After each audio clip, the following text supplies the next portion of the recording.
हमारे मुंह के अंदर छाले हो जाते हैं तो हम कितना परेशान हो जाते हैं।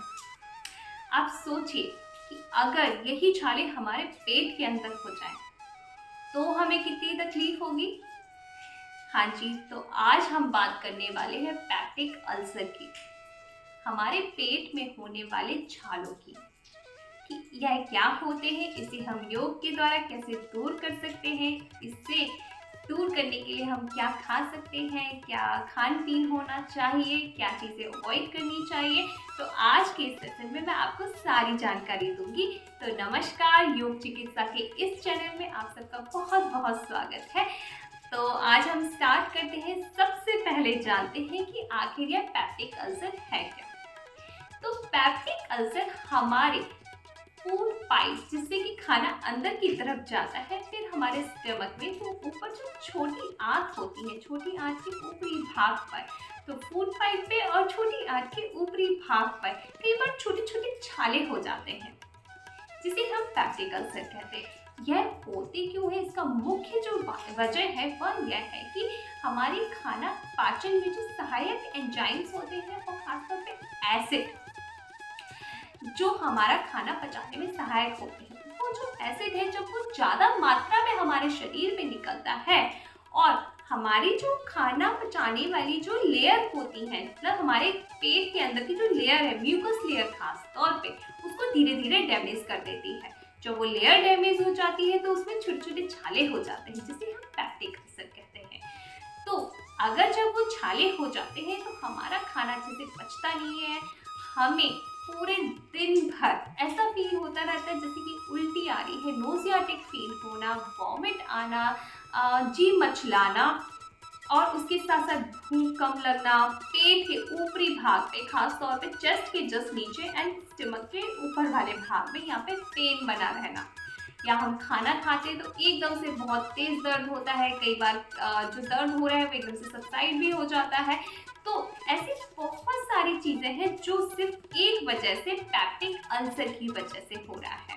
तो इसको दूर करना बहुत जरूरी है, क्योंकि अगर यह हमारे शरीर में बहुत वक्त तक रहते हैं तो छाले पककर फूट जाते हैं, जिसे हम परफोरेशन कहते हैं, जिसमें अगर ऐसा होता है तो हमें वॉमिट के साथ साथ खून तक आने लगता है, और हमारे मल में, हमारा जो मल द्वार होता है, जब उससे मल निकलता है तो ब्लैक कलर का, बहुत ही कड़क।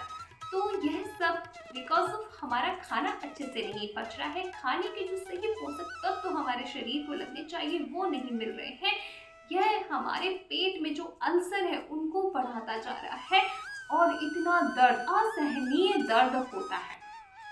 तो आज मैं आपको योग के माध्यम से इसको कैसे दूर कर सकते हैं मैं आपको बताने जा रही हूँ। तो इसके लिए बहुत ही साधारण सा, बहुत ही आसान सा प्राणायाम है। इसके लिए आपको क्या करना है कि आप फ्लोर पे किसी भी आसन में बैठ जाइए। आप सुखासन में बैठ सकते हैं, सुखासन में बैठ जाइए, पद्मासन में बैठ सकते हैं, पद्मासन में बैठ जाइए। देखिए अभी मैं पद्मासन में बैठी हूँ। अगर आप इसमें नहीं बैठ सकते हैं तो आप सुखासन में भी बैठ सकते हैं, जैसे आप नॉर्मल नीचे बैठते हैं।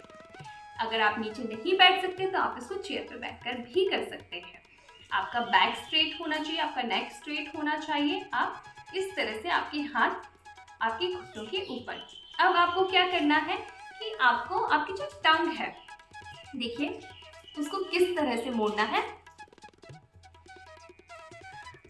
बाजू से दोनों टंग को बीच में लेकर आना है, एक पाइप नुमा आकृति इसको देनी है, जैसे कि स्ट्रॉ होता है जिससे कि हम पानी सक करते हैं, सेम हमें अपनी टंग को एक स्ट्रॉ के आकार का बनाना है। देखिए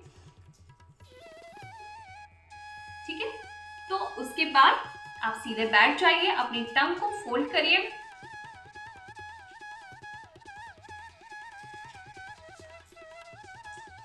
और इसी पाइप से हमें टंग की जो हमने पाइप बनाया हुआ है उससे हमें सांसों को अंदर लेना है। जब हम सांस को अंदर खींचते हैं तो वातावरण की जो शुद्ध जलवायु है, जिसे हम प्राण वायु कहते हैं, ऑक्सीजन, वो हमारे शरीर में, खास तौर पे हमारा जो फूड पाइप है उसमें अंदर तक जाता है और हमारे पेट में पहुंचता है।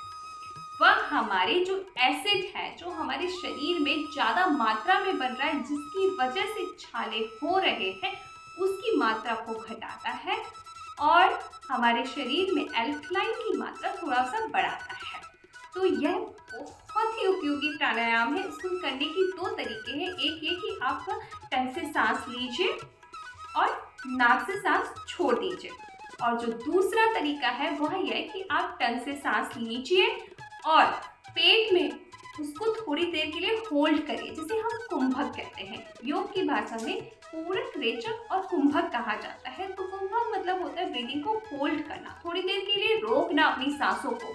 तो हम फ्रेश ऑक्सीजन हम इनहेल कर रहे हैं, उसे हम अपने पेट में थोड़ी देर के लिए, जैसे कि बलून फूल जाता है हमारे पेट का, वैसे फुलाएंगे और ऑक्सीजन को पूरी तरह से जो हमारा स्टमक है उसके वॉल्स पे जाने देंगे।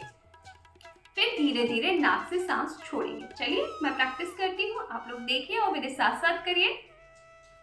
बैक स्ट्रेट, चिन स्ट्रेट, टंग को फोल्ड करेंगे, गहरी लंबी सांस लेंगे,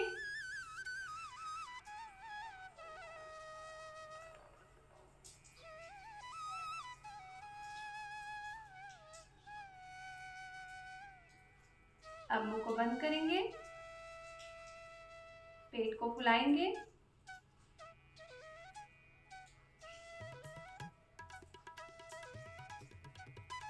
थोड़ी देर सांसों को रोकेंगे,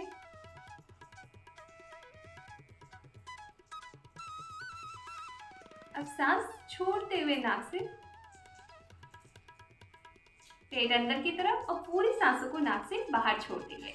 फिर से करके देखते हैं।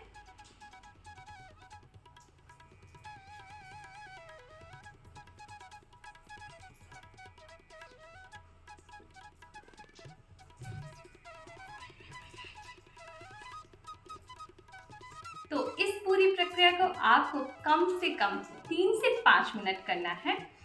इसका करने का जो सही वक्त है वह है सुबह सुबह का, सूर्योदय के पहले का वक्त, 4 से 5 बजे के बीच में, जिस वक्त वातावरण में सबसे ज्यादा शुद्ध ऑक्सीजन पाई जाती है।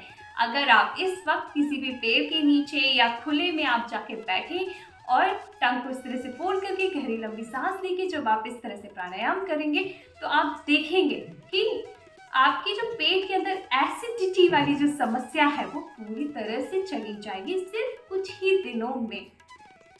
आपके जो अल्सर है वो धीरे धीरे रिकवर हो जाएंगे, ठीक होने लगेंगे। साथ ही आपका जो अपच है, इंडाइजेशन है, वो ठीक होने लगेगा। आपको भूख लगने लगेगी, आपको खट्टी डकारें आना बंद हो जाएंगी, आपको नोजियाटिक फील होना बंद हो जाएगा और भी बहुत सारी चीज़ें जो कि यूँ ठीक हो जाएंगी। तो इस प्राणायाम को रोज आपको करना है।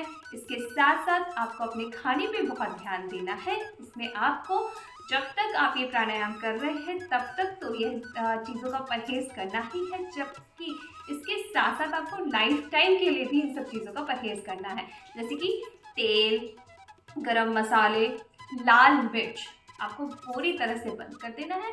हरी मिर्च का सेवन आप थोड़ा बहुत कर सकते हैं, लेकिन लाल मिर्च आपको पूरी तरह से बंद कर देनी है। जैसे कि चाय है, कॉफ़ी है, जो गर्म करती है हमारे शरीर को, वह चीज़ें हमें कुछ वक्त के लिए अवॉइड करनी है। इसके साथ साथ खाने में आप फाइबरस फूड जो है, जिसमें कि फाइबर ज़्यादा मात्रा में होते हैं, आप वो चीज़ों को ऐड करिए। एल्कलाइन फूड, जिसमें एल्कलाइन की मात्रा ज़्यादा होती है, आप उनको जिसमें क्षार जिसे हम कहते हैं, उसको आप फूड में ऐड करिए। इसके साथ साथ आप पानी ज़्यादा पीजिए, नारियल पानी है, आप मौसम्बी का जूस है, यह सब अपने खाने में बढ़ाइए। और जैसे कि ग्रीन वेजिटेबल है, आप फाइबर्स में जैसे कि जो ठोस अनाज होते हैं वो आप ऐड कर सकते हैं, जो जल्दी पच जाते हैं, पेट के अंदर सड़ते नहीं हैं। आप इन सब चीज़ों का उपयोग बढ़ा सकते हैं। चलिए, तो आप यह उपयोग करके देखिए, यह प्राणायाम करिए और फिर देखिए आप किस तरह से स्वस्थ हो जाते हैं। नमस्कार। अगर आपको यह वीडियो पसंद आए तो प्लीज़ लाइक करिए, शेयर करिए और ज़्यादा से ज़्यादा लोगों तक पहुँचाइए।